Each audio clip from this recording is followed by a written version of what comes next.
ஒரு சம்பு தண்ணி எடுத்துக்கங்க. அத தோசைக்கல்ல ஊத்தி அதுக்குன்னு வழக்கமா ஒரு விளக்கமாறு வச்சிருப்பீங்கல்ல? ஆமாங்க. அத அடிப்பக்கமா திருப்பி சரிங்க. வரட்டுன்னு ஒரு 4 இழுப்பு இழுத்து சரிங்க. நல்லா கழுவி விட்டுருங்க. சரிங்க. ஒரு கிண்ண நிறைய மாவு எடுத்து பெரிய ரவுண்டாவும் இல்லாம சின்ன ரவுண்டாவும் இல்லாம சரிங்க. பொதுவா ஒரு ரவுண்ட ஊத்தி 4-5 வெங்காயத்தை போட்டு அள்ளி பொடி பொடியா நறுக்கி அப்படியே மேலாப்ல பரபரன்னு தூவி விட்டு சரிங்க. ஒரு நீளமான கேரட் எடுத்து அதையும் பொடி பொடியா நறுக்கி சரிங்க.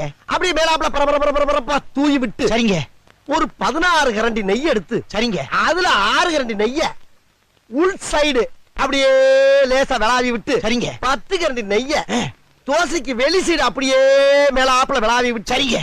இட்லி பொடி இருக்கு பாத்தீங்களா, அத அப்படியே அள்ளி மலை சாரல் மாதிரி அதை மேலாப்ல பரபரன்னு அப்படியே பேய விட்டு சரிங்க. பொத்துனாப்ல அப்படி ஒரு பரட்டு இப்படி ஒரு பரட்டு அப்படியே ரெட்டி கலர்ல முருக விட்டு கம ஒரு ஊத்தப்பத்தை எடுத்து